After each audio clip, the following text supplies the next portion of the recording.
નિમિત્ત છે, આ તમારા માટે કહી રહ્યો છું. બસ તમારા અધિકારોને પણ હવે સંભાળજો. આ સામાન્ય ઘડીઓ આજે મેં નથી જોઈ.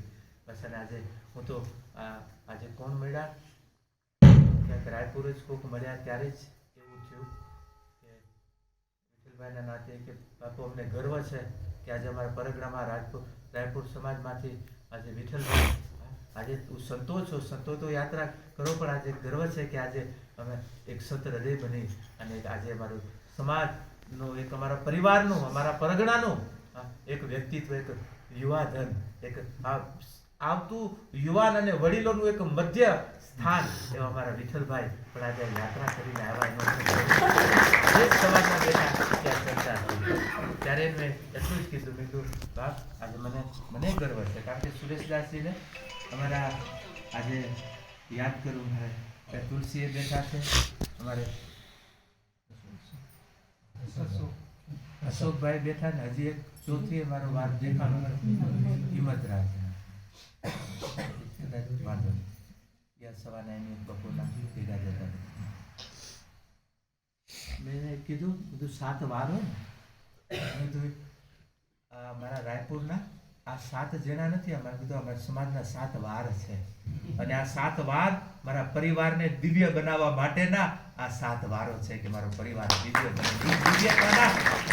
આજે પર એક ઝલક છે, જેમ આ માળા હોય, માળાનો જે મણકો હોય ને, મણકો આવી જાય એટલે બધા એ માળામાં પોરવાયેલી રહી જાય, એમ કોઈ ભૌતિકતાએ પણ આજે આધ્યાત્મિકતાની ચેતના આજે બાપ વિઠ્ઠલભાઈ આ મણકો બની કરી અને આજે આ 7 વારની અમારું બધું આખા પરિગણાનો આજે મેરુ સ્વરૂપ, આજે આની આ ભક્તિ, આની આ શરણાગતિ, વિઠ્ઠલભાઈની આ ભક્તિ ભાવનો આ સાધનાનો એક અંગ, આ ઘટના, આ પરિક્રમા એને મેરુ પુષ્ટ સુધી કે જે મેરુ મણકા બધી જ ધારાઓને બે છેડાઓને જે ભેગા કરે. અને આજે એના પરિવાર માટે તો એટલું જરૂર કહીશ કે આજે પરિવાર અમારા કુળમાં એક ભેખ લે ને એને પછી જાજી ચિંતા ન કરવાની હોય. હા, કારણ કે ચિંતા ઓને કરે. ભેખ લીધા પછી પરિવારોને એ શબ્દથી નથી કહેતા, એમને કરવાનું ને થતું રહે, સમય આવે. પણ બાપ સંસારીમાં કોઈ અડધો સાધુ થતો હોય ને એની પણ અનેક પેઢીઓ તરી જતી હોય બાપા, એને મુક્તિ માટે કાંઈ કરવાની જરૂર. મુક્તિદાયની, ભક્તિદાયની મા ભગવતી નર્મદા જે પરિક્રમા, જે યાત્રા કરીને આવ્યા છો, આજે આ પરિવારનું પણ પરમ ભાગ્ય કે અને જેને એમના મૈત્રી ભાવે આજે વખાના રૂપમાં બીજા આમ ઉપડો, એટલા માટે હું નથી કહેતો બાપ, હા પ્રેરણા બન્યા છે, બાકી તો જાઓ કેટલે વીએ હો થાય પછી ખબર પડશે. બાકી વાતો તો બહુ થઈ કે મારા જીવમાં બેઠા બધા કે આ ખોટલા કે અમે તો સહન કરીએ, હું ને શરીરદાસજી સાધુ છે, કઠણ છે, પણ એ કે મારો વિઠ્ઠલ આ ગ્રસ્તાશ્રમી આ જીવ અને અત્યારે એના દયાએ આવતી હોય કે, પણ છતાં આજે અમારી સાથે સાથે કે બાપુ હું જેટલી સેવા કરાવું એટલી જ સેવા પાછા સુરેશદાસજીની કરે, અને 2 જણા અત્યારે એટલા એક્ટિવ થઈ કરીને વિઠ્ઠલભાઈ જે એની વિશાળતા કરી, આટલી તકલીફ હોવા છતાં, નહીતર ગ્રસ્તી એક તો આમ આવીએ છીએ થોડી બાબાઓની ઉપરથી ઉપાધિ કરી બધા ભાગી જાય, જોઈએ છીએ.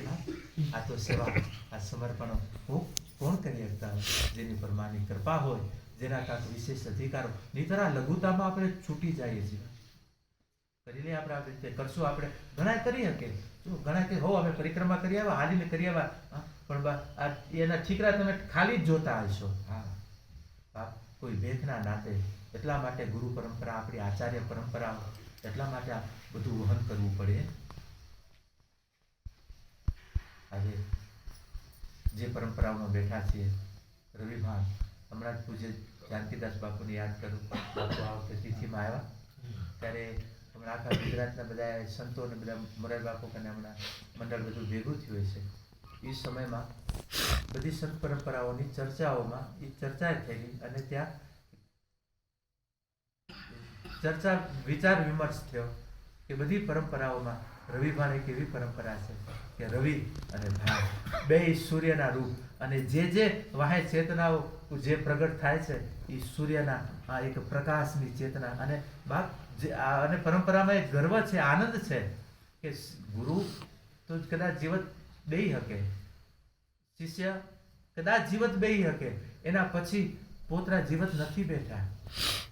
સંત પરંપરાઓમાં કદાચ હોય તો કદાચ પોતરોય બેઠો, ચાલો વાહે ચોથી પેઢી જોવા નથી મળતી, પણ આજે જે પરંપરાના ભેખ લઈને બેઠા છે અને આજે એ પરંપરાના નાતે એટલું જરૂર કહે કે આજે પરંપરામાં અને આપણી પરંપરા પાછી બે ધારા આવે, નાદ ધારા અને બુંદ પરંપરા.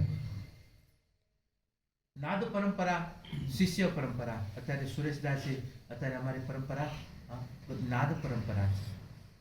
આજે એ જ હમણાં રાયપુર અમારા બધા બીજા એમના સંત સાથીઓ આવશે, એ બધી બુંદ પરંપરામાં બધા ગ્રસ્તાશ્રમીઓ. સંત પરંપરા એ જ પરંપરા, એ જ બાપના, પણ એક દીકરા નાદથી ઉપદેશ આપી અને એક આખી પરંપરાનું વહન કર્યું, એ નાદ પરંપરા કહેવાની. અને જેને પુત્ર પ્રાપ્તિ કરી અને જેને પરંપરાનું વહન કર્યું એ બુંદ પરંપરા કહેવાની. નાદ અને બુંદનો છે આ વિસ્તાર, અને એ વિસ્તારમાં આપણે આ નાદ પરંપરા, નાદ પરંપરામાં પણ આપણી પરંપરાઓમાં ગુરુ મહારાજ ભાણ સાહેબ જીવતા, રવિ સાહેબ જીવતા, મોરાર સાહેબ જીવતા, એવા અનેક સંત પરંપરાની વાહે એક એક શિષ્ય જીવત સમાધિ. કારણ કે ખાલી એક ગુરુ કે ચેલાએ લીધું એમ નહીં, એ જ રીતે પાછી નાદ પરંપરામાં, આ બુંદ પરંપરામાં, બુંદ પરંપરામાં બાપુ તો ગ્રસ્તાશ્રમી, છતાં પણ બુદ્ધ પરંપરામાં બાપ પણ જીવતો બેઠા હોય, દીકરો પણ જીવતો બેઠો હોય, પોતરો પણ જીવતો બેઠો હોય, અને પડપોતરો પણ જીવત ચેતનાના સંકલ્પો લઈને બેસતા હોય. આ એક પરંપરાનું વહન, અને એ પરંપરાઓને આપણો આ ઘાટ, અને એ ઘાટમાં આજે અમે આ એટલા માટે ઓળખાણ દેવે, અમને ખાલી તમે આ જોઈ લો કે સુરેશદાસજી કે શાંતિદાસ બાપુ કે અજય સ્વરૂપજી બાપ અમારી પાછળ જે મૂળ, અને આજે અહીંયા બેઠા છીએ કારણ કે મૂળના નાતે હમણાં અહીંયા આવ્યા ત્યારે આમ ચંદ્રમૌલેશ્વર આપણે જે અમારી સંત પરંપરાઓમાંનું એક એક શાખા આપણી કલ્યાણદાસ બાપુ હમણાં જે આશ્રમોમાં બેઠા છીએ, એ બધી જ શાખાઓ કોઈ શિવ સ્વરૂપને માનવાવાળી છે, કોઈ નારાયણ સ્વરૂપને માનવાવાળી છે, એક શક્તિ સ્વરૂપને માનવાવાળી છે. આ આપણી ત્રણ શાખાઓ, અને એમાં આપણી દાસ પરંપરાની શાખા અમારે સ્વામીજી બેઠા છે, આ શિવ સ્વરૂપની શાખા. શિવ પણ જ્યારે શિવ મળતા હોય ત્યારે અમને બોલવું પાછું નમો નારાયણ પડે. નમો નારાયણ શિવ રૂપ છે, પણ નારાયણ વગર શિવની પણ પૂર્તિ નથી, અને શિવ વગર નારાયણની પૂર્તિ નથી. અને એ આપણી સનાતનની આ ગૌરવતા છે. અને એ સનાતનની ગૌરવતાઓમાં આજે એક એક આપણા શિષ્ય પરંપરાઓ, આપણી એક એક ગુરુ પરંપરાઓ બધી જ પોતપોતાની રીતે દિવ્ય અને દિવ્ય બની રહી છે. અને આજે એ જ પરંપરાના આજે માના ખોળે આપ સૌની સાક્ષી આજે મને પણ ગર્વ અને આનંદ છે કે આજે રવિવાળ પરંપરામાં કોઈ મહાપુરુષે નર્મદા પરિક્રમા કરી હોય, પરંપરાઓમાં કોઈ સિદ્ધ પુરુષ હોય, એ આપણી પરંપરામાં નથી. એ પહેલા સુરેશદાસજી એક વાર નહીં, બે વાર સુરેશદાસજીના સંકલ્પ હોય આજે બે પેદલ, અને હવે મને કે હવે ત્રીજી પેદલ તમારે કરવાની છે, હવે કરવી પડશે. ઠાકરની ઈચ્છા, પણ અમે કોઈને કહેશું નહીં, છાના મારા જઈને આપીએ. આ બધું આપણા માટે જરૂરી હતું. આજે અમારી સાધનાનો યદ છે. આજે બદ્રિકાશ્રમ, નારાયણ બદ્રીનાથજી, જ્યારે હું અનુષ્ઠાન હતું એ સમયમાં અજય સ્વરૂપજી એની એ જ પૂજા કરાવે. અમારા કનમાં અમારા આચાર્ય તરીકે, મારા સાથી તરીકે, મારા સેવાદાર, કારણ કે એ રોટલા બનાવે ને હું ખાઉં, અને ક્યારેક એને સાધનાનો પિરિયડ આવે તો મારે રોટલા બનાવવાના અને મારે ખવડાવે. અને એ જ રીતે પાછા સુરેશદાસજી બાપા આજે ભલે તમે અમને બધું ખવડાવવાળા છો, માગીએ ત્યારે અડધી રાત્રે 52 થાળ બનાવીને આપવા વાળા છો, પણ ક્યારેક અમને પણ અમારી રીતે રાખજો. હા, આપણે રહેવા દેજો, નહીતર શું આ તમારા એટલા સન્માનો બગાડી નાખો છો બાવાઓને. અને બાવાઓ તૈયાર બેઠા છે, આવો પૂજાવા માટે, આવો બાપા મારે એ પણ અમને ભજન કરવા દેજો અને કરાવજો, અમે કરાવશું. અત્યારે સમાજ અમારી પાછળ પડ્યો કોના નાતે? અમને ખબર છે જ્યારે નથી મળ્યું ત્યારે આજે અમારી પાછળ પડ્યા છો ને. આજે અમે તમને નહીં સમજીએ તો અમે કોને સમજશું? અને આજે એના માટે આ મારું સમર્પણ હતું, આ એક સાધના કે આજે મારી સમાજ, મારું ભૂ, મારી ધરોહરને એક ચેતના મળે એટલા માટે.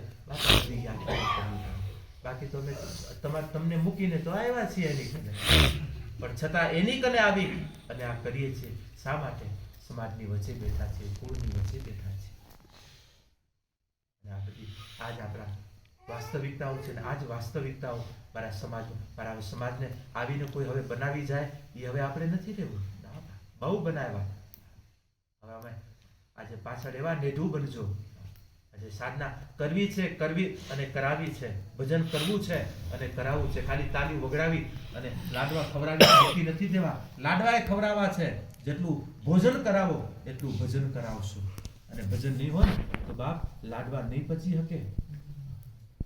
અને લાડવા પછી ડાયાબિટીસ જેમ આ લાડવા ખાય ને પછી જેમ શરીર અબેલેન્સ થાય ને જેમ રોગગ્રસ્ત શરીર થાય એમ સંસારના કદાચ ભગવાનના નામે સુખો લઈ લીધા હોય ને ભજન ન થયું હોય ને તો પછી રોગના રૂપે બીજી ઉપાધિઓ સામે જ આવે છે. કર અને જો અહીંયા જ છે. માટે ભજન કરો, ભોજન કરો, કરાવો અને ભજન પણ કરો અને કરાવો.